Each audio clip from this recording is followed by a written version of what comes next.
جنگنده کوثر 3 نشانه‌ای از پیشرفت‌های چشمگیر فناوری نظامی ایران به عنوان نمادی از خودکفایی و ابتکار در صنعت هوافضا معرفی میشه. این جنگنده مدرن با طراحی زیبا و کارآمد به خوبی توانایی‌های دفاعی ایران را در برابر تهدیدات مختلف تقویت میکنه. کوثر 3 نه تنها یک هواپیماست بلکه تجلی عزم و اراده برای دستیابی به فناوری‌های پیچیده و نوین در عرصه نظامی به شمار میاد.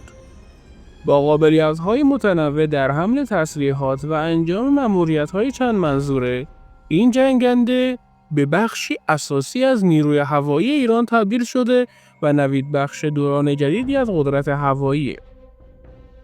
جنگنده کوثر 3 یکی از جدیدترین هواپیماهای جنگی ساخت ایرانه که به منظور تقویت توانمندی‌های دفاعی کشور طراحی و تولید شده. این جنگنده به عنوان نسل جدید جنگنده‌های ایرانی ویژگی‌ها و قابلیت‌های متعددی داره که اون رو برای مأموریت‌های مختلف نظامی مناسب می‌کنه. کوثر 3 با استفاده از فناوری‌های نوین طراحی شده و به شکل آیرودینامیک بهینه‌ای مجهزه که به اون کمک میکنه تا سرعت و مانورپذیری بهتری داشته باشه. این جنگنده میتونه انواع مختلفی از موشک‌ها و تسلیحات هوایی رو حمل کنه که شامل موشک‌های هوا به زمین، موشک‌های هوشمند، موشک‌های هوا به هوا، بمب‌های هوشمند و تسلیحات غیر مستقیمه.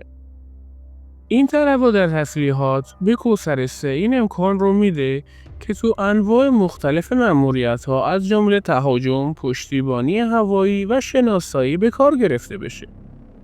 کوثر 3 با موتورهای پیشرفته‌ای تجهیز شده که قدرت و کارایی بالایی رو فراهم میکنه براش. این موتورها به جنگنده اجازه میدن تا در ارتفاعات بالا و در شرایط جوی مختلف به خوبی عمل کنه. این جنگنده به سیستم‌های الکترونیکی و پیشرفته‌ای مثل رادار و سامانه‌های شناسایی و هدایت مجهزه که به خلبان کمک میکنه تا تهدیدات رو شناسایی و به اونا مقابله کنه.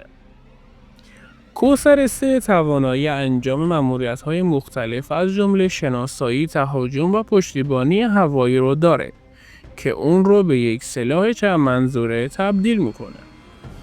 جنگنده کوثر 3 میتونه تو عملیات‌های نظامی، تمرینات هوایی و همچنین تو مأموریت‌های امداد و نجات به کار گرفته بشه.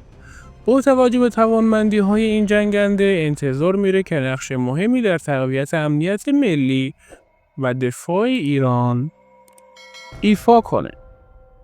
جنگنده کوثر 3 نه تنها یک دستاورد فناورانه در صنعت دفاعی ایرانه بلکه نمایانگر اراده و خلاقیت ملی در مواجهه با چالش‌های جهانی.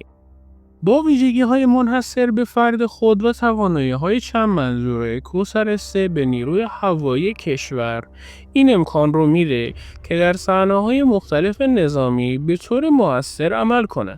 این جنگنده با تجهیز بر فناوری‌های روز و تسلیحات پیشرفته نشون دهنده تعهد ایران به ارتقای امنیت و دفاع هوایی خودشه. در دنیای پیچیده و متغیر امروز، کوثر 3 نه تنها یک ابزار نظامی بلکه نمادی از قدرت، استقلال و پایداری ملی به شمار میاد که آینده روشن و امن برای کشور به ارمغان میاره. خب این بود از ویدیو امروز من. امیدوارم که از ویدیو لذت برده باشید. خیلی ممنون میشم ازتون که ویدیو رو لایک کنید، کامنت بذارید و چنل رو ساب داشته باشید. خیلی ممنون از نگاه‌های زیباتون. خدا نگهدار.